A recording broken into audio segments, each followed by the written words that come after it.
SuperTalk Mississippi media production. Bank First is a locally owned bank that makes decisions right here at home. Local decisions, local support, and local folks who care if your kid made the team. Stop by your local Bank First branch to learn more. Bank First. Neighbors, bankers, friends. Bank First is a member FDIC and equal housing lender. Bank NMLS 454063.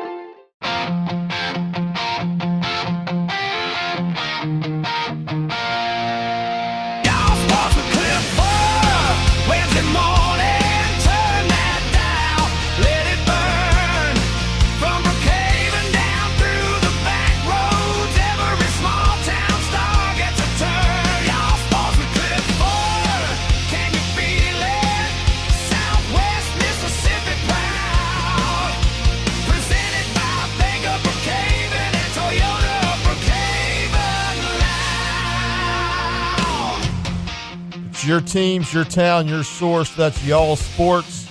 And you're now tuned into Y'all Sports Radio. I'm Cliff Furr, the Y'all and Y'all Sports. And I'm usually joined by my friend and co-host, Brandon Shamatara. He's the Brandon and Brandon Shamatara State Farm Insurance, but Brandon is actually out today. It is spring break. And the folks that know me know I am a teacher. So I'm celebrating that as well. But Brandon is gone with some family things, but he'll be back with us next week. This is episode number 8 of Y'all Sports Radio, which is recorded weekly here in downtown Brookhaven at SuperTalk 102.1 studio. Y'all Sports Radio is brought to you each week by our amazing sponsors, Bank of Brookhaven, Toyota Brookhaven, Brandon Shamatara State Farm Insurance, and Sam Ballard with Good Hope Land and Timber, and our friends at Juan Seed Store. If you miss any of our conversations today, you can find Y'all Sports Radio archived in a variety of places. We're on the SuperTalk app. We're on YouTube. We're on Amazon Music. And if you have a cell phone, just go to your podcast button, search us up, and hit subscribe, please. I'm excited about the show that we've got coming up today. We've got a couple of guests coming in. I know at least one guy and possibly two coming in to join us. And I'm going to set this up by taking it back to my childhood in downtown Brookhaven, in a space that's now occupied by Melinda's Fabrics. There was once a card shop in downtown Brookhaven. It was called Wallace's Card Shop. They dealt in sports cards and memorabilia. If you grew up in the time that I grew up in, I guess they call me an elder millennial as far as my age goes, then you know that Wallace Card Shop was a place where kids in Brookhaven came together to trade and to sell and to buy cards. They also had video games there. It was actually pretty cool, Randy. They had Sega and Super Nintendo and things like that. And I was a Sega guy, and my brother wanted to try out a Super Nintendo so you could just rent time playing a Super Nintendo, and he could see that, like, oh, wow, King Griffey Jr. baseball is awesome. I think I'm going to get a Super Nintendo one day as well. But it was a place where we went looking for the King Griffey Jr. Upper Deck rookie cards and things like that. And I grew up on Nola Road. I grew up out in the country, and I was never more jealous of my friends who actually lived in town than when they would talk about riding their bikes to the card shop and buying and selling cards there in Brookhaven. I was super jealous of that because we didn't have that out in the country where I lived. And so the exciting thing for folks in Brookhaven is it's back. Cards are back. Cards are popular again. And we've got some local guys that are about to open a card shop here in downtown Brookhaven.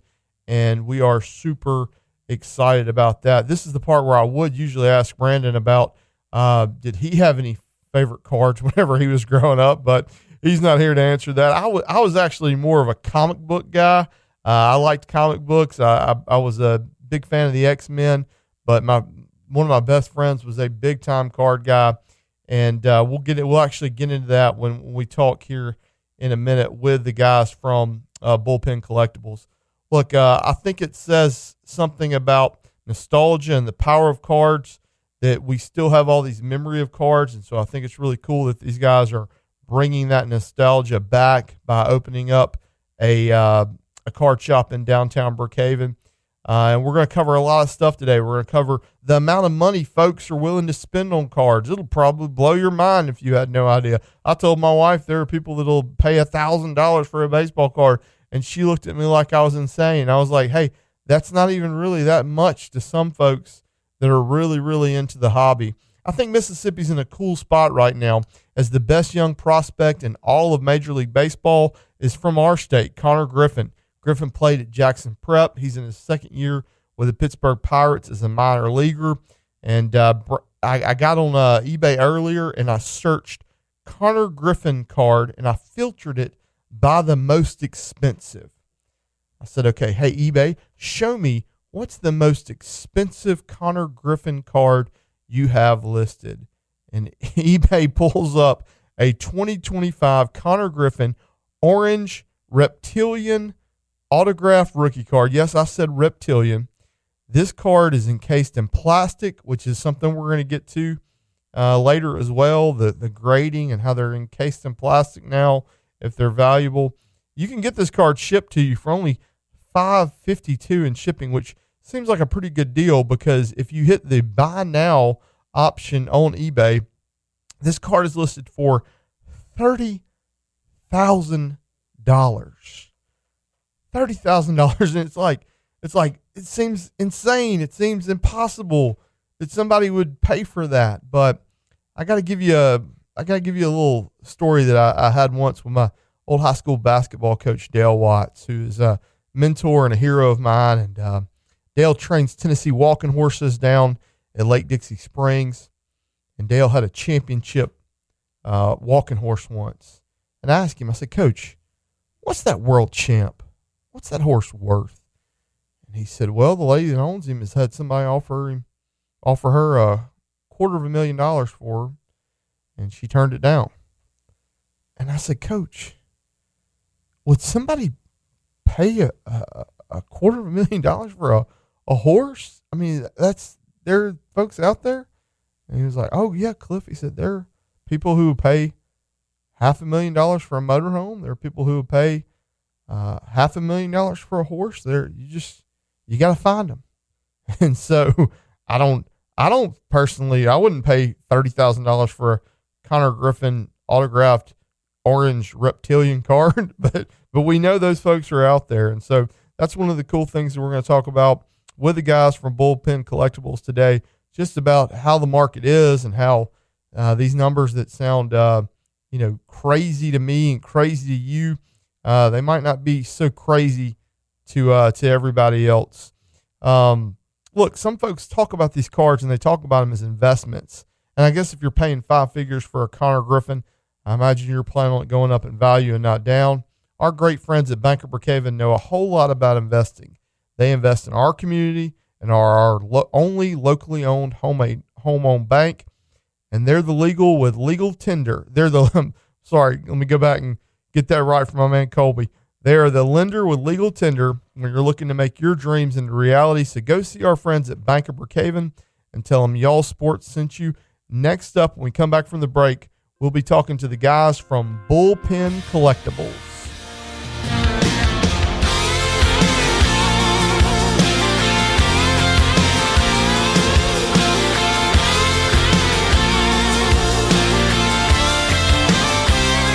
If your dream Trust the experts at Good Hope Land and Timber, your full-service land and timber company with years of experience in forestry and land management. From land and timber purchasing, timber management, plantation thinning, and development harvesting, our team handles it all. Our experienced logging force is trained to the highest standards under the Sustainable Forestry Initiative and best management practices. Call Sam Ballard today at 601-669-5999. Good Hope Land and Timber, locally trusted, landowner approved. Exciting news, Brookhaven. Juan Seed Store has a fresh start under new ownership. Meet Guy and Paige Nelson, who are thrilled to welcome you to our fabulous new location at 636 Greenview Trail. At Juan Seed Store, we're not just about seeds. Discover a wide range of top-quality feed, seed, and everything you need for your outdoor adventures. Explore our expanded selection of gardening essentials, pet supplies, and outdoor gear. It's a whole new experience waiting for you. Juan Seed Store, more than just a seed store. Visit us today and see the difference at 636 Greenview Trail in Brookhaven.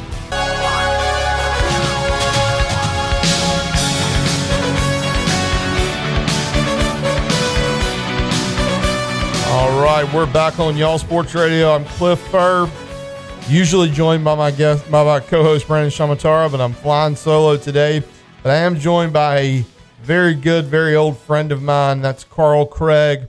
Carl is one of the guys behind Bullpen Collectibles that we were talking about before the break.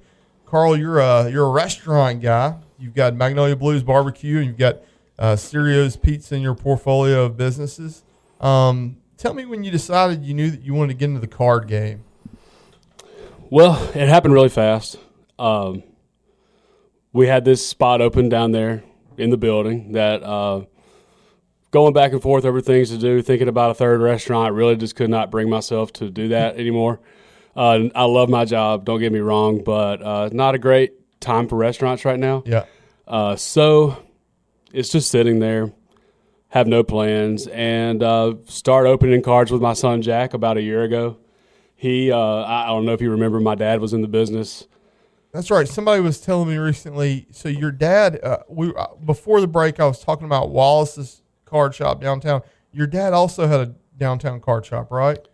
He was over here where Dollar General is. Okay. He had his frame store, which was called the Frame Up, and then in there he had a card store. He had one in Macomb, Monticello, in the Natchez Mall. Wow. We did card shows and stuff. I grew up going to these things. I met a ton of professional athletes that he hired to sign. And so I guess to get back to where I was going with that before was I had all these boxes of packs still that I've been hauling around for the better part of 30 years. Every move. Right. I've moved them from here to California and back, and I just never wanted to put them in storage, so they were always in my things. And my son starts plundering through my stuff and finds them, and so we're like opening packs here and there, and I'm thinking we're not going to pull anything, and then we're sitting there one night, we open a card, and Tom Brady rookie card pops out. I said, hey, let's just put that one to the side. I'm gonna look that up. I haven't looked up any of these cards. Your son Jack is how old at this point? He's 6. So you're teaching him about handle with care, right? At this point now I am, because before it's like a bunch of Warwick Dunn and Peter Warwick and people. I just wasn't worried about what they were worth, and I looked that one up, and it's about an $800 card. Wow. And so then I start thinking, I kind of remember how much I love baseball and football cards. I'm going to pull some of this old stuff out. And before you know it, we're going and buying cards, and we're opening packs every day. And Ann Houston loves that's my wife, the stacks of cards we have all over the house. They're great decor. Every coffee table, every side table. The kitchen table at one point was covered in baseball, football cards, and never saw it as a business. Still don't really – not looking at it like something that we're just going to make a ton of money doing. Yeah. It kind of goes back to what I was saying with my dad, where some of my best memories I had growing up were sitting in those card shops. And it's something I'd kind of suppressed over time. And seeing all that stuff, all the old stuff had his handwriting on it and stuff like that, it brought me back. And Seth Flynn, my partner, has a young son and daughter too. And we want to do it so that our kids can experience that, and other kids in Brookhaven can too. Yeah, I said when you first made the announcement and you were putting on social media like, hey, this is something we're doing. I said, knowing that you and Seth were the ones behind it and we're all the same age, I thought, man, you guys are really tapping into the nostalgia that we as 40-year-olds now, we look back and we think about when we were growing up and those things that brought us joy, like pulling a Ken Griffey Jr. upper deck card, right? And so it's like now you're seeing that through your kids' eyes, and it's a chance for you to make these new memories with these younger kids, get them into the hobby, but then also it's fun for guys of our age too, because we still love the stuff that we loved when we were younger, right? I still feel so excited when I pull a big card, just like I'm 10 years old. Yeah. And to add to that, when I'm ripping packs with my son, and to see how excited he gets over this, we can pull a huge card, and he's just as excited as if we pull any base Shohei Ohtani. Oh my God, it's Ohtani! Yeah, it's Ohtani. Yeah. How much is it worth? Ohtani, Wemby. They're and we're going to talk about Connor Griffin here in a little bit. Those are the guys right now that you're right. It doesn't matter if it's a 5-cent common card. kids still get juiced up when they pull them out, right? Yeah, I mean, he doesn't really have a concept of money, so I can say this card's worth $5. He's so excited, and I really tried to reel that back a little bit, and I don't want him to only be worried about what these cards are worth. I want him to experience the hobby, and so I've tried to say we might pull a $10 card, whereas when we first got back into it, I'm like putting it in a sleeve, I'm protecting it, and I'm going, hey, go out in the yard and play with it. I don't care. Enjoy the cards, because let's be honest, we're not selling most of our cards. We're keeping them. That's right. I'm still hauling the same cards around I opened in 1989. So, we're buying and selling cards a little bit now, but the ones that we pull at home, those are worth more than any amount of money. Yeah, no, and so we were talking earlier, and it's like, or before you got here, I was talking about the card culture in Brookhaven when I was a kid, and how envious I was of the people that could ride their bikes to downtown Brookhaven and buy and sell and trade cards. So, yeah, and it's like, it's crazy how, like, if I said to you right now, I said, hey, what player did Dr. Chad Smith exclusively collect cards of when we were growing up, who would it be? Do you know that one? He had like 400 of one guy. It's a big one. It's an easy one. I said his name earlier. Ken Griffey Jr. Okay, all right. Yeah, he had. I thought we were talking basketball. No, Chad. No. He was a huge Ken Griffey Jr. guy, and his brother Craig recently got some of those cards and was looking up some of the prices on them and was kind of like blown away with like how they had gone back up in value after maybe being down for a little bit. That's one way to collect, right, Carl? There's different ways to collect, but one way to collect is just to focus on specific players, right? Some people are players, some people are teams. Yeah. I'm a team guy. I keep every St. Louis Cardinals card that I pull. Even base cards, I may not protect them necessarily, but I keep them all. So I do Cardinals and Saints, and then I have my players that I like. I'm still a Griffey guy. Yeah. I'm still a Cal Ripken Jr. and Nolan Ryan guy, which they still do print new cards of those, by the way. Yeah. So it's just up to the person, really. I think a lot of people they chase their teams. Mm-hmm. I've noticed at the card show I went to recently, almost everybody had it sorted by teams. So Okay. I just think that kind of falls to the individual collector. I'm a team guy with a little bit of player mixed in. Yeah, I heard somebody recently talking about, they were asking, because I think it's just because I've been, visiting your page and interacting with your page a lot. I've been getting a lot of like social media suggestions that are dealing with the cards in the card world right now, and people that are, filming clips at card shows and deals that are being made and stuff. And somebody was asking, well, how do I get into this hobby if I haven't been into it? And somebody said, well, you can decide whether you want to chase players or whether you want to chase your favorite team.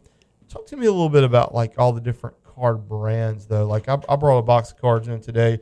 I trusted Topps. I saw Topps, but there's new folks on the market too.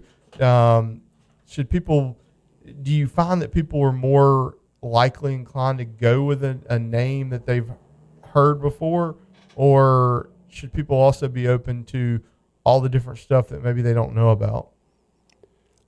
All the big dogs are still there. Yeah. For baseball, it's Topps and Bowman. Okay. That, to me, those are the premium brands. Uh-huh. They have licenses.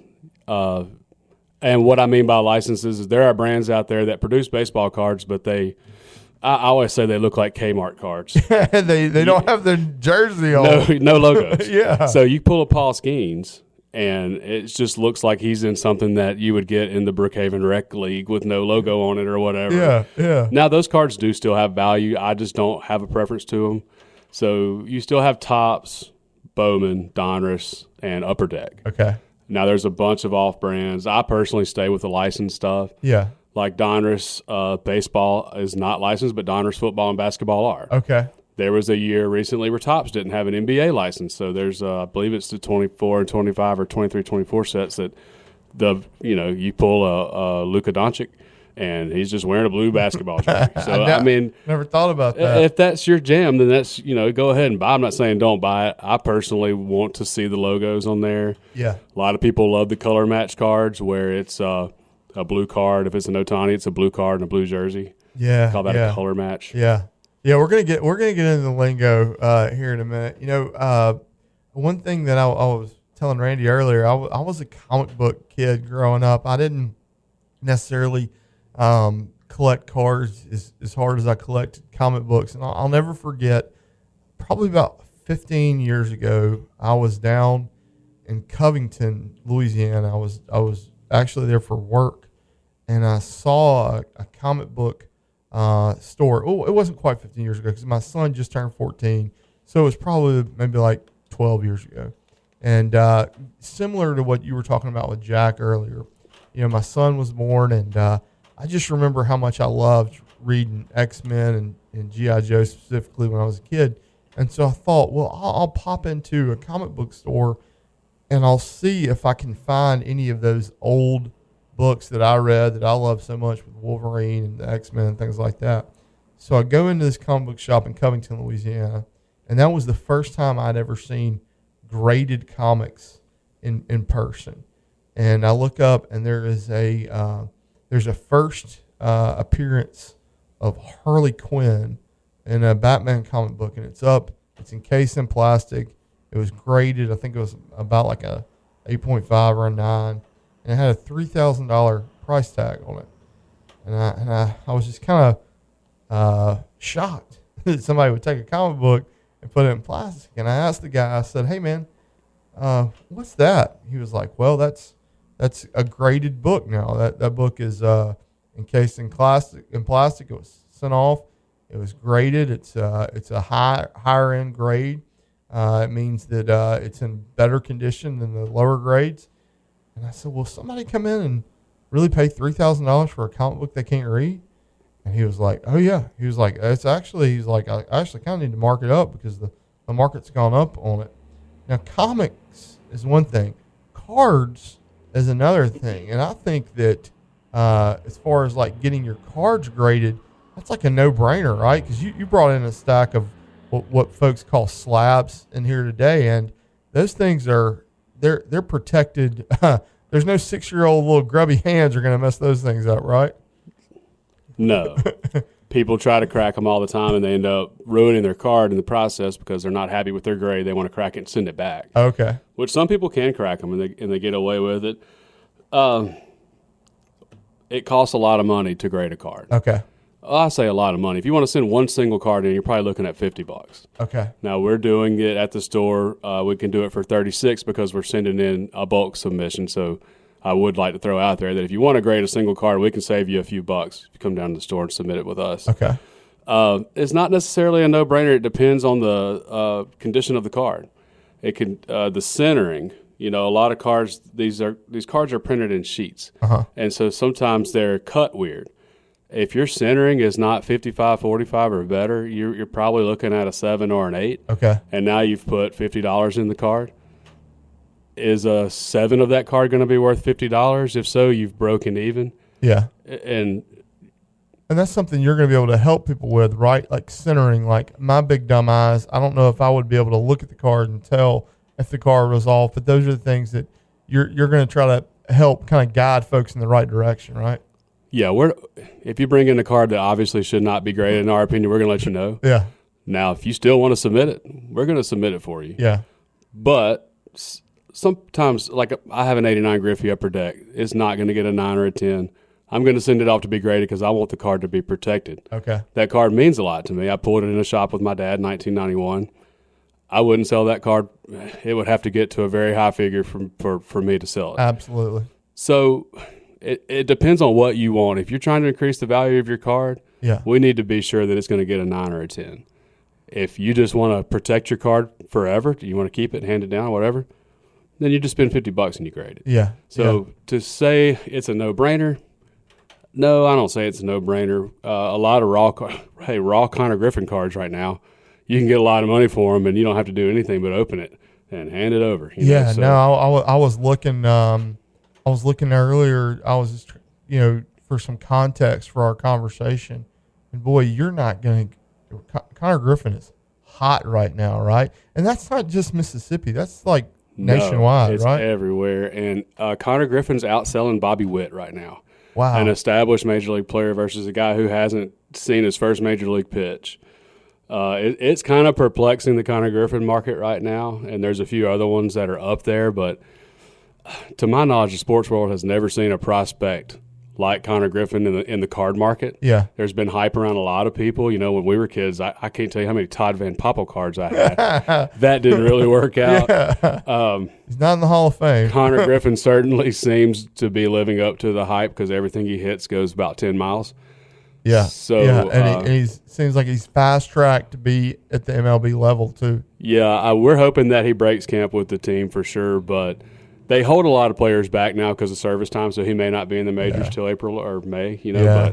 But I'm personally buying up every Connor Griffin card I can at any price because they're skyrocketing. Yeah. I mean, you can't lose on it right now. Yeah, and we'll talk more about that later, about how the market kind of fluctuates, because some of the videos I've been seeing, it's like people bought a lot of Jaden Daniels cards a couple of years ago, and that's kind of the world of the cards, right? It's kind of like the stock market in a lot of ways. It's exactly like the stock market, and hey, I bet people were throwing Sam Darnold cards away not too long ago. That's right. And now people are scrambling to buy them. So, digging them out of the trash. It's not always a bad idea to put it in a top loader and throw it in the box and, throw it away 10 years from now. Don't throw it away now. That's a good word. Well, hey, we're going to be back with more from Carl and the Bullpen Collectibles. But before we do, we need to shout out our friends at Toyota Brookhaven.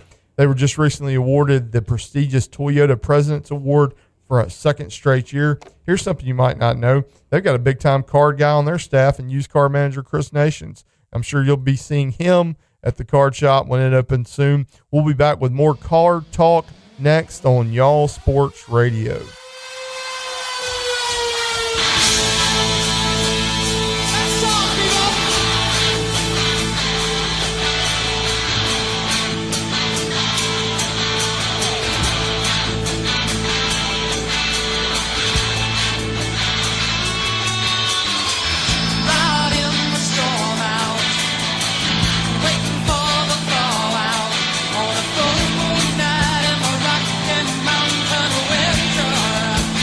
Welcome to Juan Seed Store, your go-to spot for all your farming and agriculture needs right here in Brookhaven. Located at 636 Greenview Trail, we're much more than just a seed store. Discover our extensive selection of plated dog collars and Garmin collar systems while you're here. Don't forget to grab your feed and treats for your furry friends. Shop with us Monday to Friday from 8 a.m. to 5 p.m. and Saturday from 7 a.m. to 3 p.m. Juan Seed Store, where we're so much more than just a seed store.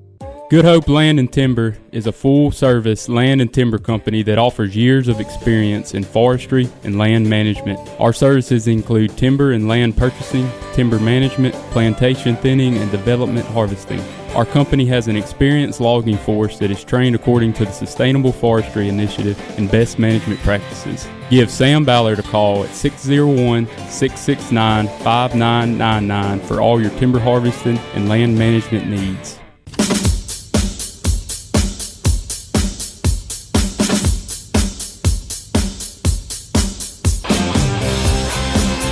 We're back on Y'all Sports Radio, and we are talking cards of all types: baseball, football, softball. Softball. Not into softball cards yet. No, but they do. Against it. I'm sure they have them. I was at Walmart recently looking, joined by Carl Craig with Bullpen Collectibles. Carl's about to open the doors here soon, and we'll talk about that as far as his opening date goes a little bit later. But Carl's got a card shop he's opening here in downtown Brookhaven, and we're talking about the hobby of card collecting, and we're talking about slabbed cards earlier, and Carl brought some in for me to check out. He brought some. He brought a Kobe, brought a Jordan, a Brett Favre, because we're both guys that went to Southern Miss. Brett and I graduated. I'm not sure if Brett did, and then he brought in some Connor Griffin, who is the Jackson Prep graduate that everybody knows about that's playing for the Cardinals now. I mean, I'm sorry, the Pirates now. I wish Cardinals he was playing for the Cardinals are your team, Carl. Cardinals are your team. So, we'll take you. So, Carl, give me an idea of the value. These cards that you brought in, they are graded 10s. What are those cards worth right now? I just scanned the reptilian that you were looking at. It's called reptilian because the border looks like a reptile. Yep. I love these. I bought several of them. This one's about $250. Okay. Now, a month ago, it was probably $80. Okay. Connor Griffin market has just gone through the roof. This is my favorite one that I have. It's a Bowman Mojo Burgundy refractor. It's numbered to my eyes aren't what they used to be, 275. Okay. There's only 3 of these that have been graded. Okay. So I'm holding this one because the market hasn't been set on it yet. Okay. If I were to sell it for $100, that would be the market on it. So my plan with this card is to hold it until a few have sold and see what happens. So I don't really have a value on it because there's so few of them. I think last time I scanned it, there's only been like 12 of these graded. So that's one thing I want to get into is like, all right, I went to a big box retailer that sells cards. I bought a box of Tops, knowing you were coming in today, and this would this be called a hanger box? That's a hanger box. That's a hanger box because it's got the hanger tab on it. And here's something I was shocked. We're sitting here during the break and I opened it up. I expected it to be packs inside, but it's not packs. It's just cards. The hangers are just that. What does it say? 50 cards on 59 there? 59 cards. 59 loose cards. You're going to have some inserts in there. We're going to be looking for gold mirrors. Okay. Those are the big things. And, of course, maybe we get an auto. Okay. So even on a hanger box like this that costs me $15, I can still have the hope that maybe there's an autograph card or a special insert there, right? You could pull the biggest card in the set out of a hanger. Okay. The difference in the value, the fat packs, the hangers, the megas, and the blasters, and the hobbies is that the hobby box will have a guaranteed auto card in it. Okay, that's what I want to get to next, right? So I hear that terminology, hobby boxes. Hobby boxes are more expensive because they've kind of greased the wheel for you a little bit. You know you're going to get something in there, whether it be a insert or autograph. Or I'm right there, right? Right. Okay. Hobby box, every set's different, but the series one that you have there, I think it's one guaranteed auto. Okay. Now, there are one-offs where there's not an auto in the box. In that case, you contact Tops, and they, in a year or so, will make it right. And that's another cool thing that I guess I never realized of the hobby. So when you get an autograph card, a lot of times now, you're not getting, especially or like an insert or like a really big card, you're not getting the actual card in. You're getting a card that allows you to redeem it, right? On occasion, yeah. You want the redemptions. Those they don't put the big ones like in the series one. They are giving away a 1952 Mantle rookie card. But they're not just. But it's not going to be in the pack. You know? We're not talking about Willy Wonka and the golden ticket here. We're talking about a card that you would say you won the golden ticket. Send this in to get the golden ticket, right? Yeah. I suggest if you pull the redemption for the Mantle that you drive it to Tops yourself and do not put it in the Mantle. with an arm guard. What those Mantles? Those are $1 million cards, right? Yeah. Yeah, man, that would be. Boy, you would just be fit to be tied. I'm sure they would attempt to buy it back from you. Okay. Wow. And they would be successful if I were to pull it. Yeah. I'm taking the $1 million. Yeah. I can buy a lot of baseball cards with that. Well, look, whenever I was doing a little bit of research, I was telling Randy earlier, I Googled Connor Griffin just to see on eBay. I searched what the highest listed card of his was on there, and it was a reptilian. It was signed. It was a PSA 10, and somebody had they listed it for $30,000. And I was saying, would I spend $30,000 on a card? No. But are there people who are out there willing to spend those types of numbers on cards? Absolutely. Talk to me about just how hot the hobby is right now.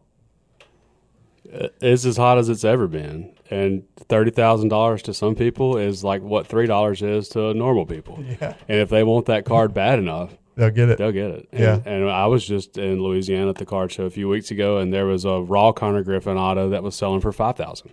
I swooped back around the table. I was starting to think, I'm going to offer this guy like $3,000. Yeah. See if he can do it. And I knew he wouldn't, so that's why I was going to try. And if he did say yes, then I was going to be in a little bit of a pickle. But ask for forgiveness later. I didn't necessarily have that much money on me either. And it was gone. Wow. So somebody came around and bought it. Yeah, $5,000. Yeah, well, that's what I was thinking. Like that autographed $30,000 card, there's going to be somebody who sees that and say, well, if this happens and this happens, that could be a $60,000 card in a few years. So somebody's going to, a lot of folks look at it as investments, right? They do. A lot has to happen to buy a $30,000 card and make money on it one day. Yeah. I mean, you can have look how many great baseball careers have happened for guys that did not make the Hall of Fame. Yeah. And look at the cards of the guys who did make the Hall of Fame. There's not a lot of wiggle room in there. I mean, the prospect cards get hot in the moment.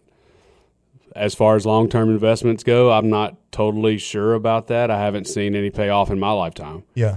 Now, we also grew up in an era where they produced cards like wildfire. Well, and I wanted to hit on that, Carl, right?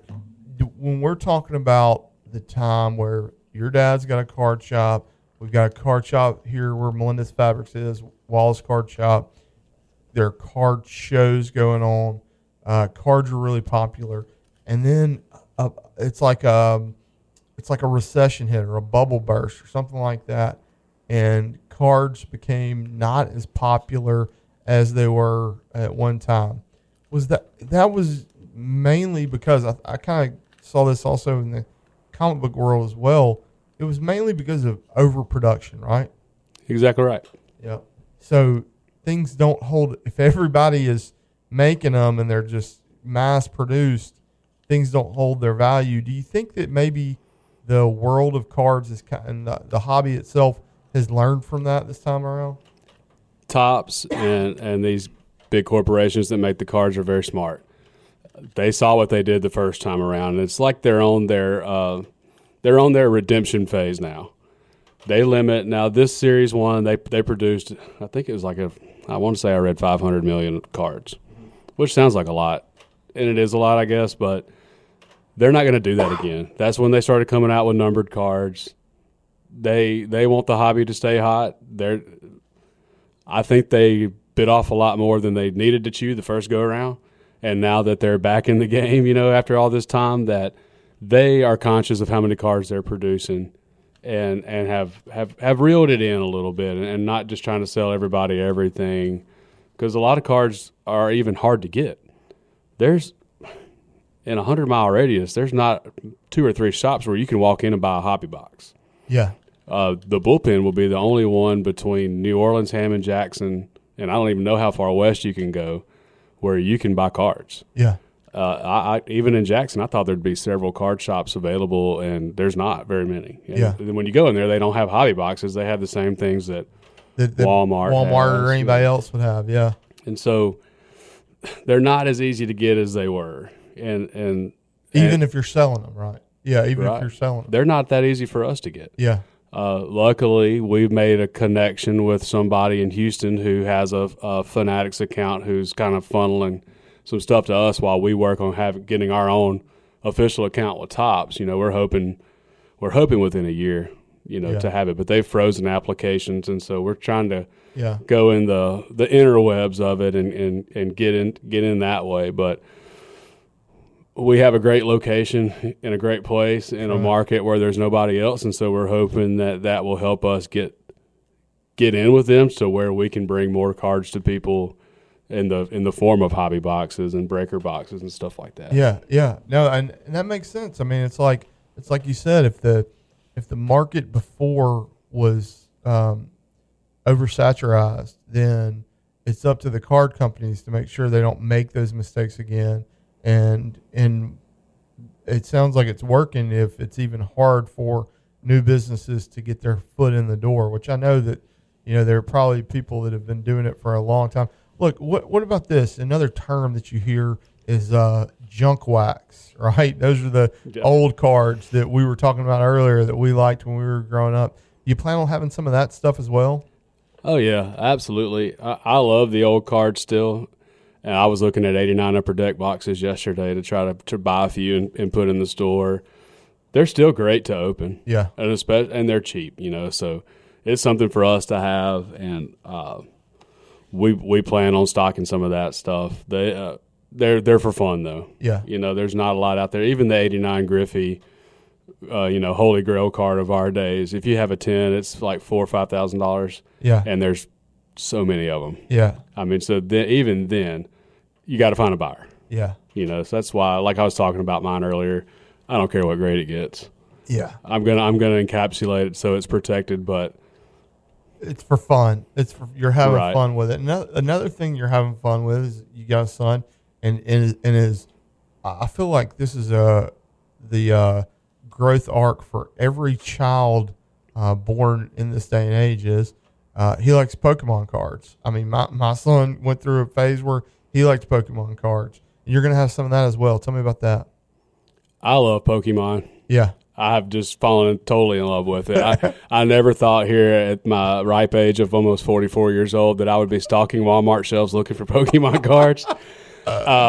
These cartoon Japanese monsters, I thought it was stupid. I remember get them all, Carl. when they came out with the iPhone game, people would come to Magnolia Blues and they're like behind the bar looking for Pikachus. And I'm like, get out of here. What are you doing? This is ridiculous. And they always hang out my favorite was the library. Yeah. There'd be like 20 people all over outside the town. library. I pull up and be like, hey, what y'all doing? They're like, Buzz, Pokemon Go. I'm like, all right, cool. Well, okay, so I don't know how Jack even found out about Pokemon, but he did, and I'm going to Walmart and I'm buying them and I'm just handing them to him. Don't think anything of it until I don't know how I found out about this card Post Malone had that was like a $2 million Pokemon card. Uh-huh. Do I need to wait for the train to pass? No, Okay. You're good. It adds a little ambiance. Okay. So, we've got Pokemon cards all over the floor, and I said, I should probably look through these. Just to be safe. Of course, I found nothing. Yeah. But which was good because I did not want to find $1 million card wrinkled up on my floor. But as I start learning about Pokemon and getting into it, I start to really like it too. Yeah. And so he and I, some nights we open football and baseball, some nights we open Pokemon, and I really think Pokemon might be bigger than sports cards. Wow. Now we're going to have a sports card emphasis at the Bullpen because that's what we like. And that's Yeah, what we're gonna because do. if you named it Pikachu Collectibles, you're not sure if you could get past the copyright. Yeah, and one thing I like most about Pokemon is that you're not tied into real people. Okay. So the market, as far as a business or value perspective, Charizard is not going to get a DUI. And so as long as the hobby stays popular, these cards will stay popular. You don't have to worry about their personal behavior as much as you do an athlete, which we know is very volatile. And it's equally as exciting to pull a big Pokemon card as it is a big baseball card. I catch myself like only wanting to do Pokemon. I'm like, hold up, you're a baseball guy. Reel it in here, buddy. Well, that just shows you the power that the hobby has on you. Is like, and just like with baseball cards, there are so many different variations of Pokemon cards, and there's the holograph that you can pull that's great, but then also there are the base cards as well. And man, the value of a original box, the OG original box of Pokemon cards, is insane. I was watching a Whatnot stream the other night with Jake Paul selling single packs for $5,000. Yeah. I mean, who knew Jake Paul would be like? I mean, he's got his whole personality around the fact that he is the guy that somebody says, "Hey, I've got OG Pokemon cards." He'll come to your house and write you whatever check you need to sell those to you. So, listen, Carl, when you're talking about Pokemon with Jack and you're trying to pronounce the names, do you ever just kind of make up those pronunciations sometimes, or do you do your best to sound it out? I don't know that I'm pronouncing any of them correctly. Yeah. A guy that works, all the guys in the kitchen at the restaurant are just big into Pokemon and Magic. I don't think we have a sports guy back there, but One of them gave me a good idea. He said, "Man, I just go to YouTube and find a video, and however they say it, that's how I say it." And I said, "No, That's a very reasonable, simple, logical explanation. I'm going to do the same thing." that is a good idea. Well, hey, we're going to come back in a minute. We're going to have one more segment with Carl talking cards, talking about Bullpen Collectibles, talking about when they're going to open the doors at his store, which is actually right down the street from where we're recording this, the SuperTalk Studios in downtown Brookhaven. Our friend Brandon Shamatara, who's one of the sponsors of the show and usually a co-host, is his office is right here. It's just a block away, and so if you're ever in need of cards, you're going to be able to come hit Carl up. If you're ever in need of home, auto, or life insurance, you're going to be able to hit Brandon up at his office as well. We also want to thank our friends at Juan Seed Store. They make the ability for us to release this as a podcast possible each week, and we can't thank Paige and Guy Nelson enough for their support of Y'all Sports. Go check out their new facility on Highway 84. It's beautiful. It's outstanding. It is really impressive when you see it there. And make sure when you go see them, let them know that you heard about Juan Seed Store on Y'all Sports Radio. We'll be back for one more segment with Carl, talking cards next on Y'all Sports Radio.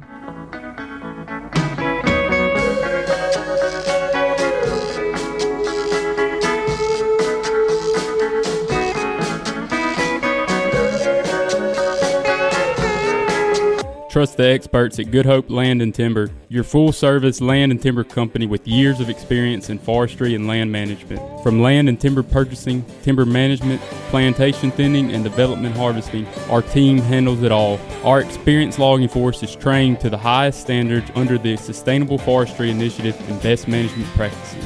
Call Sam Ballard today at 601-669-5999. Good Hope Land and Timber, locally trusted, landowner approved.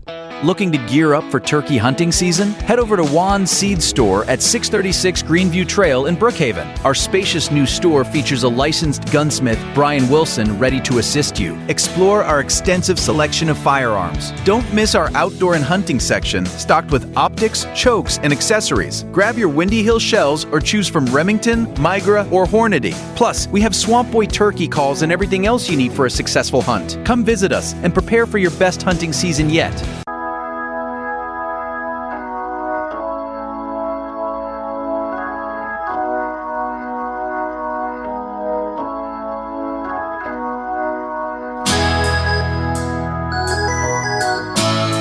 We're back on Y'all Sports Radio. This is Cliff, and I'm joined by my friend Carl Craig with Bullpen Collectibles, and we were just looking at some cards on the break, some tops that I opened up, and Carl, I'm not going to be retiring from teaching or Y'all Sports anytime soon, am I?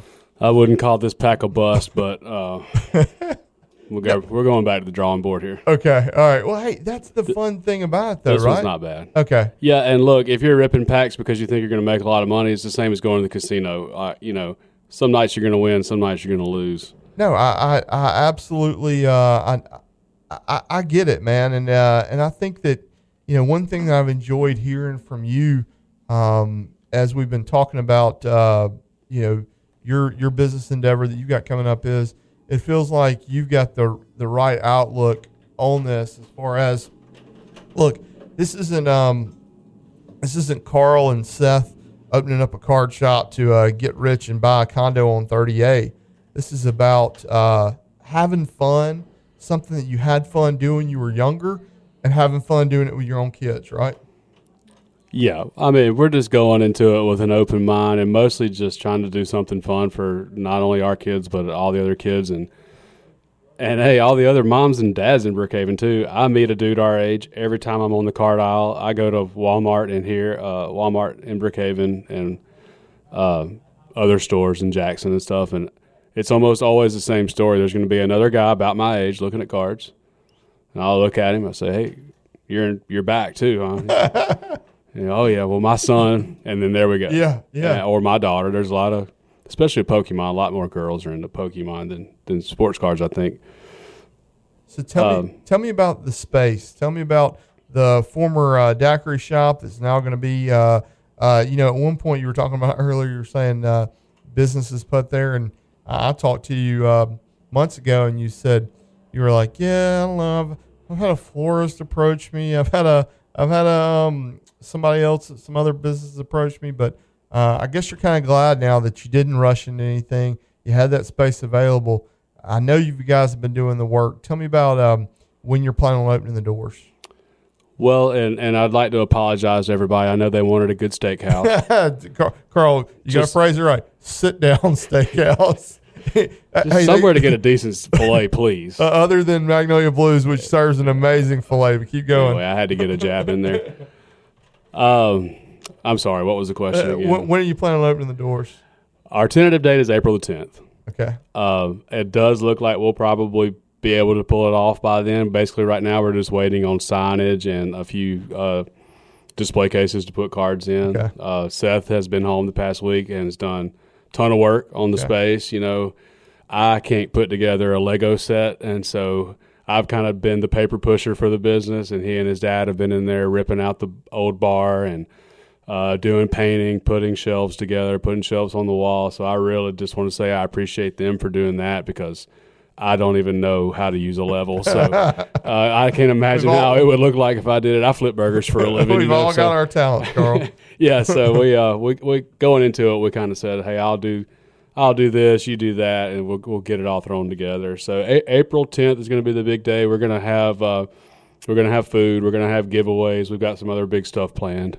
Oh man, that's going to be great. And yeah, I think it's going to be perfect. Carl, you're putting a card shop right by your pizza joint, right by your barbecue place. It's going to be, hey, parents are going to be able to come in and you go have a good meal at Magnolia Blues, and then your kid gets to come in and they get to buy a pack of cards and maybe pull something big. And I'm just excited thinking about it. I'm sure you are as well, right? So excited. Let us babysit for you. Come eat at Magnolia Blues and Cereals and send your kids to the card shop, with a wad of cash. And we're also going to have arcade machines in there. It's not going to be any kind of big major arcade, but we were on the phone with those guys today. They're going to come and look, and we're hoping for 5 machines in there. Oh, that's going to be awesome. That is going to be awesome. I'd hoped you would. I remember when you announced it that you guys were doing it, you said arcade games as well. And so, look. Shout out to Katie Nations. Yes. Shout out to Katie Nations. Shout out to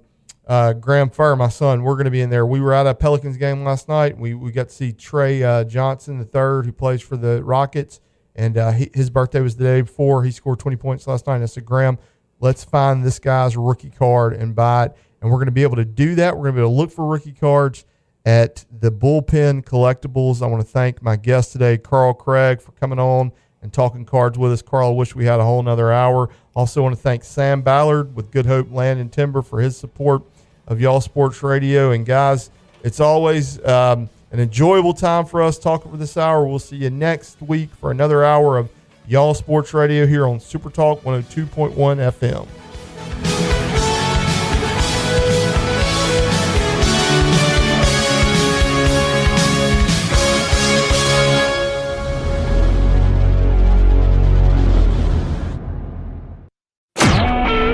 SuperTalk Mississippi Media Production.